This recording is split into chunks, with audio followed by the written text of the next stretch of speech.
Well, good evening and greetings from the Sunshine Coast. Michael, are people able to hear me at St. Mark's? Yes. I've got 10 minutes, and how can anyone say anything meaningful in 10 minutes? Well, faced with that challenge, I've decided to share with you a biblical love story, or perhaps better, a biblical story that points to the primary value of love. And I didn't liaise with Michael about this beforehand either. Not a story that you will find at a particular point in the Bible, as in the book of Ruth, say, or as celebrated in the Song of Songs, but one that wends its way through the Bible with various twists and turns. No doubt you are all aware that Jesus is remembered for bringing together two commandments in the law of Moses as being greater than all other commandments in Scripture. There are three different versions of this occasion in the Gospels, according to Matthew, Mark, and Luke, and I could easily use up my 10 minutes comparing and contrasting those accounts. By the way, in my slide presentation, you will see three depictions of Jesus' parable of the Compassionate Samaritan, which is part of Luke's interpretation of one of the love commands, even though it's not voiced by Jesus in his account. But I'm going to focus on Matthew's version, in which Jesus is asked which commandment in the law of Moses is the greatest, and he answers by naming two. This is what he says: "You shall love the Lord your God with all your heart and with all your soul and with all your mind. This is the greatest and first commandment, and a second is like it. You shall love your neighbor as yourself. On these two commandments hang all the law and the prophets."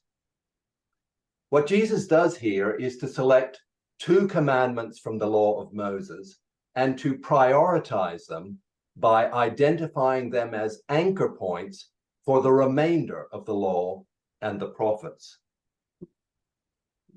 If you take the trouble to track down these two commandments, you will find the first in Deuteronomy 6, 4, and 5, which contains the Shema, and the second in Leviticus 19, 18.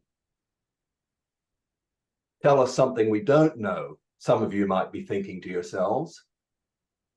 Okay, what might not be so well known is that only in these two passages and in two other passages within the same books does one find this precise formulation, "and you shall love," followed directly by the one to be loved.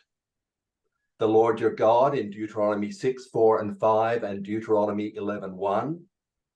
Your neighbor or fellow Israelite in Leviticus 19, 18, and the resident alien in Leviticus 19, 34.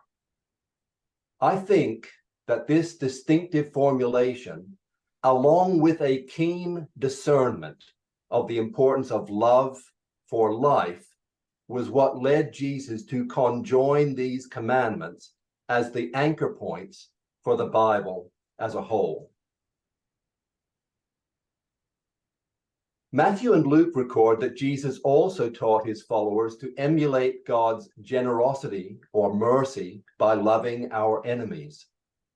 Some see this formulation of the love command as more radical than the command to love our neighbors as ourselves. But I reckon that, for Jesus at least, this was but a natural extension of the two love commands found in Leviticus 19, in which God's rescued people were commanded to love both fellow Israelites and resident aliens among them.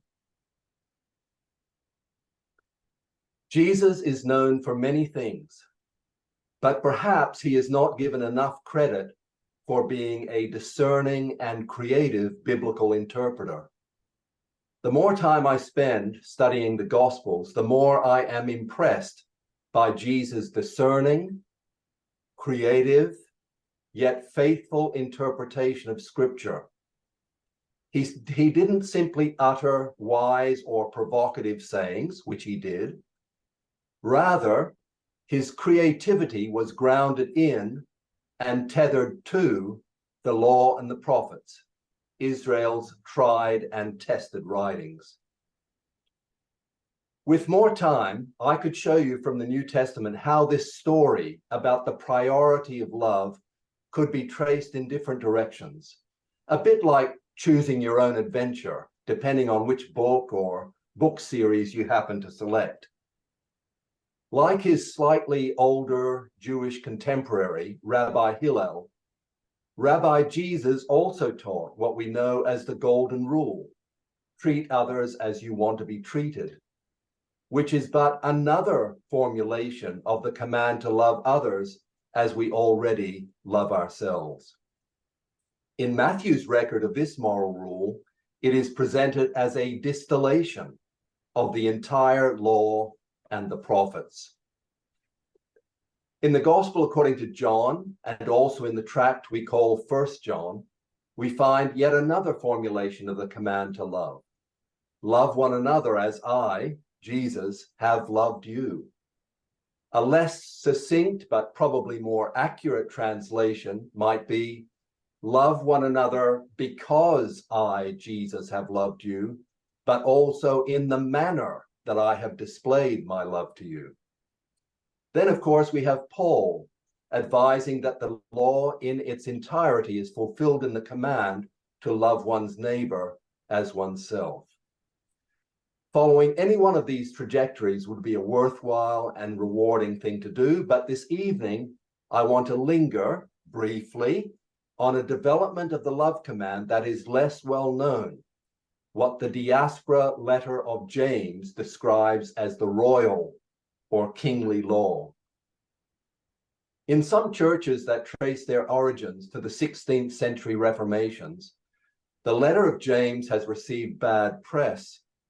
By contrast with the gold of the Gospels, as taught by Paul, Luther compared the letter of James to straw. True, this letter doesn't see eye to eye with Paul on justification by faith rather than by practical action on behalf of others, and it only refers directly to Jesus twice. But time and time again, it sounds like Jesus, as if the writer had internalized what Jesus taught to the point where he was able, completely naturally, to apply this or that teaching of Jesus to new situations and circumstances.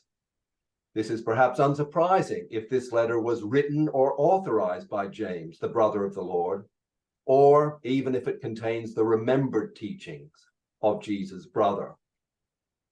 I have to be careful here because I'm about to dip into a fascinating passage, and there is so much to say. What I must say, however, is that the text I'm about to translate for you is found within a passage dealing with partiality, favoring someone because of their wealth and status, or vice versa. The text I'm referring to is James 2:8, which reads, if by contrast with partiality, which is the context, if by contrast you fulfill the royal rule in accord with the scripture, you shall love your neighbor as yourself, you do well. As for Jesus, so also for his brother, Leviticus 19:18 served as a summary and encapsulation of the Jewish law in its entirety. Perhaps James describes this rule as regal because of his brother's emphasis on the kingdom or royal rule of God. The point, however, is that whereas Jesus brought together two different love commands as the anchor points for the whole of the law plus prophets, James applied that interpretative insight to the problem of partiality. As I indicated earlier, I could have gone in various directions, either down a track associated with the Gospel according to John, or a trajectory associated with Paul. Had I gone down those different avenues, however, the point I want to leave with you remains the same. Jesus, James, John, and Paul did not merely repeat something from the past. Each of them, in different contexts, interpreted something they discerned to be central for a new day.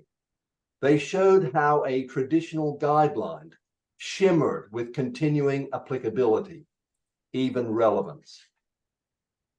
I'm not sure whether my teaching colleagues would agree with me about this, but in my view, loving God with our minds includes thinking about how Jesus and other early Christians used their minds to reflect on what Scripture was for them, to discern what specific texts provide guidance for making sense of the whole, and to relate those texts to their own contexts faithfully, wisely, creatively. For me, part of being a 21st century disciple of Jesus is to follow suit. Thank you.